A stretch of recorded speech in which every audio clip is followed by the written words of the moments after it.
Hi hello नमस्कार friend, good morning सगळ्यांना. आजचा हा ब्लॉग 2 दिवसाचा मी एकत्र टाकतीये. सकाळी मस्त पाऊस पडून गेला होता आणि पप्पांनी दूध आणलं होतं आणि हे बघा डायनिंग टेबलवरती तांदूळ सुकवायला टाकलेली होती. तुमच्याकडे पण अशीच परिस्थिती असते ना दिवाळीमध्ये. त्यानंतर छान अशी खव्याची बर्फी बनवली होती, ती खाल्ली आणि इथं भाऊजी आलेले होते. मग लगेच सकाळी स्वयंपाकाची पण तयारी चालू होती त्यासोबतच. तर दीदी आणि त्यात स्वयंपाक करत होत्या आणि मला थोडंसं भूक लागली होती, नाश्ता नव्हता केला, तर मग मी सीताफळ खायला घेतलं.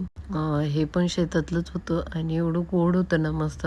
मग त्यात काकाचा मुलगा आला, तो पण जॉईन झाला मला आणि ते खाल्ल्याच्या नंतर बाहेर आलो तर बाहेर यांची फटाके लावण्याची पद्धत बघा कशी होती. एक जग ठेवला होता, त्याच्या खाली फटाके ठेवून फोडत होते. नंतर मोबाईल बघायचं झालं. त्यानंतर मग जेवणाची वेळ झाली. मस्त इथं सगळ्यांची अंगत पंगत बसली होती. छान असं उडदाच्या डाळीचं वरण बनवलेलं होतं. नंतर भावाची माझ्या एंगेजमेंट होती, तर त्यासाठी तिची तयारी करायची होती शिदोरीची. मग डेकोरेशन करायला घेतलं. शिदोरी आम्ही येईपर्यंत तर झालेलीच होती. मग त्यानंतर फक्त आम्ही डेकोरेशन केलं डब्यांचं. आणि कार्यक्रम म्हणजे अगोदर एंगेजमेंटचा झालाय आणि आता टिळा होता.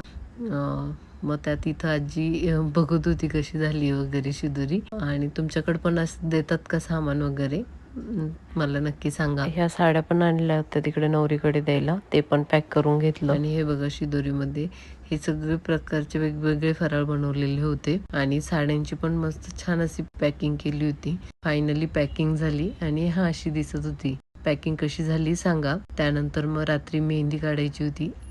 हा प्लॅन ऐन वेळेवरती ठरवला. रात्रीचे 2 वाजेपर्यंत आमची मेहंदी काढणं चालू होती. नंतर दुसऱ्या दिवशी सकाळी पाऊस बघा किती चालू होता आणि कार्यक्रम होता. त्यात नंतर यांनी आवरलं. हे 2 जण रेडी झालेत आणि मग नाश्ता करायचा म्हणून त्यांना गूळ तूप आणि पोळीचा रोल बनवून दिला आणि त्यांचं बघा किती ड्रामा चालू होता ते खाता खाता.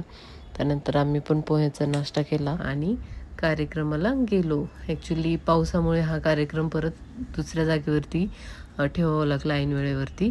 नंतर छान असं काकूंनी औक्षण वगैरे केलं. सगळ्यांनी ओवाळणी टाकली आणि त्यानंतर मग आम्ही या ठिकाणी बसलेलो होतो सगळेजण.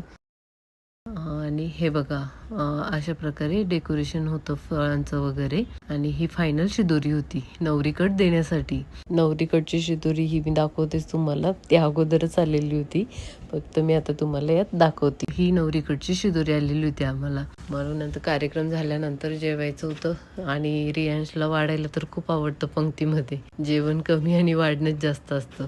जास्त काही फोटो घेता नाही आले, बट हा होता माझा लुक. व्हिडिओ कसा वाटला नक्की सांगा. Thank you, bye.